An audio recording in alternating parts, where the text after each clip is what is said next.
স্বাগত ডিবিসি সংবাদে আপনাদের সাথে আছে আমি রিফাত স্নোফা। এবারে জানাবো খবরের বিস্তারিত। স্থানীয় সরকার নয়, আগে জাতীয় সংসদ নির্বাচন নিয়ে ভাবছে কমিশন।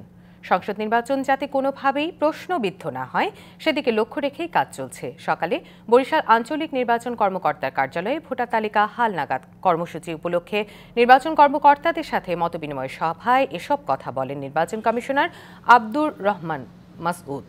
বলেন, জনগণের কাছে সুষ্ঠু ভোট উপহার দিতে নির্বাচন কমিশন প্রতিজ্ঞাবদ্ধ। নির্ভুল ভোটার তালিকা হালনাগাদ কার্যক্রম সম্পন্ন করতে মাঠ পর্যায়ের কর্মকর্তাদের নানা দিক নির্দেশনা দেন নির্বাচন কমিশনার। ভুয়া ভোটার থাকলে প্রমাণ সাপেক্ষে বাতিল এবং সবাইকে যথাযথ তথ্য সহায়তার আহ্বান জানান ইসি মাসউদ। আগামী জাতীয় সংসদ নির্বাচন সুষ্ঠুভাবে আয়োজন করাই মূল লক্ষ্য, সেদিকেই কমিশন এগিয়ে যাচ্ছে বলেও জানান তিনি। জাতীয় সংসদের নির্বাচন নিয়েই বেশি ভাবছি। জাতির কাছে আমরা ওয়াদাবদ্ধ। এতদিন ভোট সম্পর্কে যে মানুষের মধ্যে যে অনীহা ছিল, আমরা সেই জায়গা থেকে উত্তরণ ঘটিয়ে একটা সঠিক, সুন্দর, মানুষের কাছে গ্রহণযোগ্য একটা নির্বাচন দেওয়ার জন্য প্রতিশ্রুতিবদ্ধ এবং আমরা এই লক্ষ্যেই এগিয়ে যাচ্ছি। সংস্কার করতে এবছরে বেশি সময় লাগার কথা নয়। সুষ্ঠু নির্বাচনের মাধ্যমে জনগণের হাতে ক্ষমতা ফিরিয়ে দেওয়া জরুরি বলে জানিয়েছেন বিএনপি স্থায়ী কমিটির সদস্য নজরুল ইসলাম খান। সকালে গুলশানে বিএনপি চেয়ারপারসনের রাজনৈতিক কার্যালয়ে খেলাফত মজলিসের সাথে মতবিনিময় শেষে এসব কথা বলেন তিনি।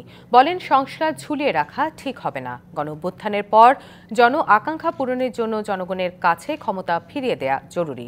জুলাই আগস্টে এক দফা আন্দোলন সফল হলেও গণতন্ত্র পুনঃপ্রতিষ্ঠার কাজ এখনও অসমাপ্ত। ইসলামী জোট নিয়ে বিএনপি চিন্তার কোনো কারণ নেই। ফ্যাসিবাদ বিরোধী সব রাজনৈতিক দল ঐক্যবদ্ধ আছে বলেও জানান নজরুল ইসলাম খান। এখন আন্দোলনের একটা পর্যায়ের সমাপ্তি হয়েছে, আমরা সফল হয়েছি আল্লাহর মেহেরবানিতে, কিন্তু গণতন্ত্র পুনঃপ্রতিষ্ঠার কাজ এখনো অবশিষ্ট রয়েছে। জুলাই আগস্টের যে ছাত্র শ্রমিক গণঅভ্যুত্থান, তার আকাঙ্ক্ষা, সেই আকাঙ্ক্ষা পূরণের জন্য একটা জাতীয় নির্বাচন এবং জনগণের হাতে ক্ষমতা ফিরিয়ে দেওয়াটা জরুরি। মার্চে আটকা পড়া 18,000 কর্মীকে মালয়েশিয়া পাঠানোর প্রক্রিয়া শুরু হবে। এছাড়া এজেন্সির কাছ থেকে টাকা ফেরত নেয়ার চেষ্টা করা হবে, এমন তথ্য দিয়েছেন প্রবাসী কল্যাণ ও বৈদেশিক কর্মসংস্থান সচিব। সকাল থেকে ভুক্তভোগী শ্রমিকদের বিক্ষোভ ও অবস্থান কর্মসূচির পর এ ঘোষণা এসেছে। পূর্ব ঘোষণা অনুযায়ী বুধবার সকাল 9টা থেকে 4 দাবি নিয়ে কারওয়ান বাজারে অবস্থান নিয়ে মালয়েশিয়া যেতে না পারা কর্মীরা বিক্ষোভ শুরু করেন। টাকা দিয়েও নির্দিষ্ট সময়ে যেতে না পারা কর্মীরা জানান, তারা এখনো রিক্রুটিং এজেন্টদের কাছ থেকে অর্থ ফেরত পাননি। অর্থ ফেরত সহ বিভিন্ন দাবিতে তাদের এই অবস্থান। গেল বছরের কলিং ভিসায় মালয়েশিয়া যাওয়ার কথা ছিল তাদের। ডাক্তার ইউনিসেফের কাছে আমাদের দাবি একটাই, আমাদের উনি মালয়েশিয়া যেভাবে আমাদের পাঠানোর ব্যবস্থা। আমরা প্রত্যেকটা ফ্যামিলি আমরা অসহায় হয়ে গেছি। আমাদের মৃত্যু ছাড়া এখন করার কিছু নাই। আমরা যত চর্চারিং করুক না করুক, আমরা এখানে মরবো। আমরা দাবি না মানা হয় অতবার আমরা এখানেই থাকবো। এখনো তারা আমাদেরকে ডেকে বলেনি যে 2-1 মাসের ভেতরে হবে কি হবে না। বেলা 11টার পর আন্দোলনকারীরা পুলিশের বাধার মুখে ওই এলাকা ছাড়তে বাধ্য হন। ওনাদেরকে আমরা অনুরোধ করেছি, কারণ আশেপাশে অনেক হাসপাতাল রয়েছে, অনেক ক্লিনিক রয়েছে, যেখানে আমাদের অনেক ক্রিটিক্যাল রোগীরা নিয়ে যাওয়া হচ্ছে, তো তাদের যেন যাতায়াতে বিঘ্ন না ঘটে। এরপর মিছিল নিয়ে অবস্থান নেন রমনা প্রবাসী কল্যাণ ভবনের সামনের সড়কে। 18,000 কর্মীদের প্রতিনিধি 2 থেকে 3 বার আসছে এই জায়গায়। তাদের কাছ থেকে কি আশা দিছে? মিথ্যা আশা। আপনাদের মিডিয়ায় প্রকাশ করছে যে 7,000 লোক যাবে। কেন? আমরা তো 18,000 লোক যাইতে পারি নাই। আমার জানা মতো এর থেকে আরো বেশি হবে। আমরা প্রতিটা লোকেই কমপক্ষে 6 লাখ 7 লাখ করে টাকা দিছি। এরপর তাদের একটি প্রতিনিধি দল বৈঠক করে মন্ত্রণালয়ের সচিবের সঙ্গে। আলোচনা শেষে সচিব রুহুল আমিন জানান, আগামী মার্চে আটকে পড়া শ্রমিকদের মালয়েশিয়া পাঠানো হবে। এই ফেব্রুয়ারি শেষে আরেকটা মিটিং হবে, তার কারণ আমাদের তরফ থেকে যা যা ইনফরমেশন, যা তথ্য দেওয়া হয়েছে ওনারাও আমাদেরকে শেয়ার করেছেন। আমাদের যে মোটামুটি আমরা যেভাবে তাদেরকে অ্যাপ্রোচ করেছি, ওনারা নীতিগতভাবে অনেক জিনিসই মেনে নিয়েছেন, যাতে কর্মীদের জন্য আর কোনোভাবেই নতুন বার্ডেন না হয়, সেগুলো আমরা চেষ্টা করছি। মূলত দীর্ঘদিন বন্ধের পর মালয়েশিয়া শ্রমবাজারের পথ খোলে 2022 সালের আগস্টে। দেশটিতে গত বছরের 31শে মে পর্যন্ত 101টি রিক্রুটিং এজেন্সির মাধ্যমে 5.5 লাখ কর্মী পাড়ি দেওয়ার কথা ছিল। তবে টিকিট জটিলতার কারণে যেতে পারেননি প্রায় 18,000 কর্মী।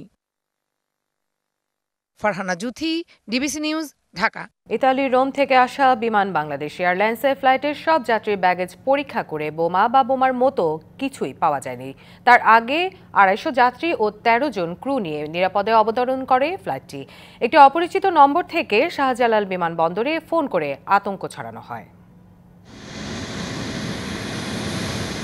বুধবার ভোর 5:30টার দিকে কন্ট্রোল রুমে একটি বার্তা আসে। ওই বার্তায় বলা হয়, রোম থেকে আসা বিমান বাংলাদেশ এয়ারলাইন্সের ফ্লাইট BG356-এ বোমা রাখা আছে।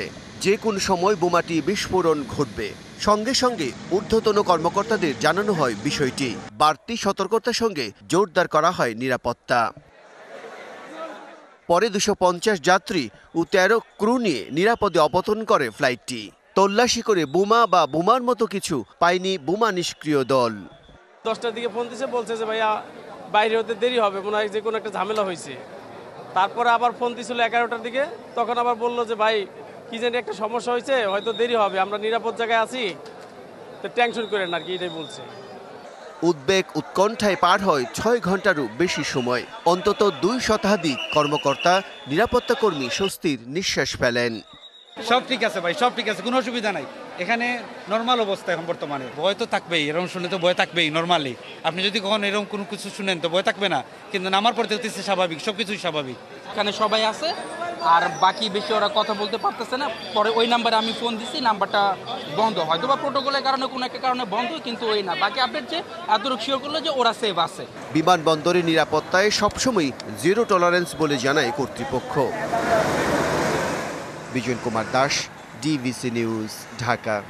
সুদের হার 2 থেকে 3% থেকে কমিয়ে 1% করা এবং ঋণ পরিশোধের মেয়াদ 20 বছর থেকে বাড়িয়ে 30 বছর করার বিষয়টি বিবেচনা করবে চীন।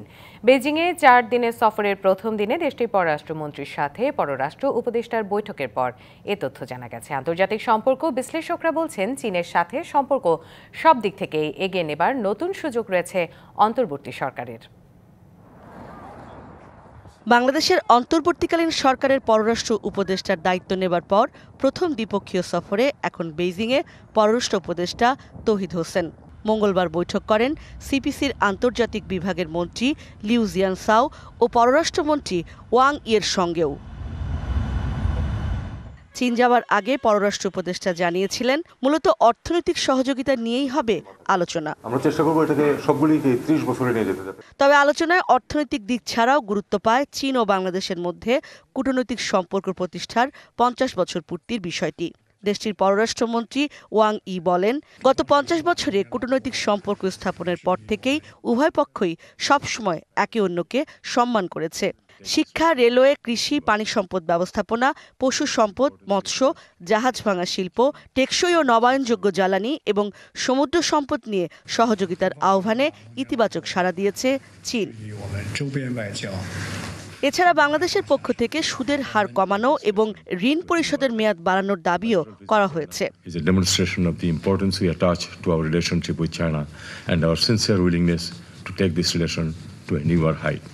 আন্তর্জাতিক সম্পর্ক বিশ্লেষকরা বলছেন, ভূরাজনৈতিক এবং অর্থনৈতিক দুই দিক থেকেই পররাষ্ট্র উপদেষ্টার এই সফর যথেষ্ট গুরুত্ব রাখে। ধারণা চীনারা তাদের যে এখানে বিনিয়োগ আছে, তাদের যে প্রকল্প আছে, সেগুলো নিয়েই তারা বেশি আগ্রহী থাকবেন। কারণ এখন সরকারের যে ধরন, সেটা তো অন্তর্বর্তীকালীন, মানে খুব অল্প সময়ের জন্য। মূলত চলমান ঘটনা যে আমাদের সম্পর্ক, সেটাকে ঝালাই করে নিয়ে ইন্টারেস্ট রেট কমিয়ে আনার ব্যাপার, এটা নতুন না, এটা আগেও বলা হয়েছে।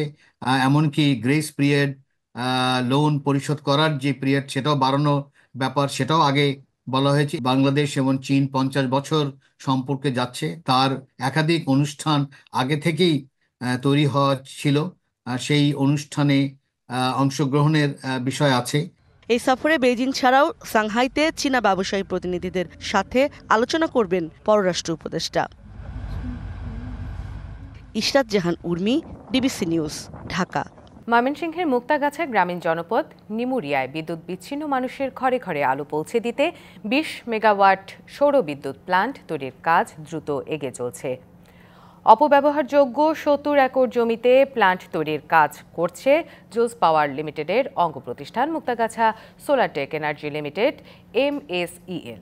22 বছরের জন্য লিজ নিয়ে এই প্ল্যান্ট স্থাপন করা হচ্ছে। জমির অধিকাংশ জলাভূমি ভরাট না করেই পিলার বসিয়ে এই বিদ্যুৎ কেন্দ্র নির্মিত হচ্ছে। এতে পরিবেশের ভারসাম্য বজায় থাকবে। কেন্দ্রটিতে পরিবেশ বান্ধব সৌরবিদ্যুৎ উৎপাদন করে সরবরাহ করা হবে জাতীয় গ্রিডে। সংবাদ এই ছিল এখনকার মতো। ডিবিসি নিউজের সংবাদগুলো পড়তে ভিজিট করুন dbcnews.tv আর ভিজিট করুন ডিবিসি নিউজের ফেসবুক পেজ এবং ইউটিউব চ্যানেলের সঙ্গে থাকুন।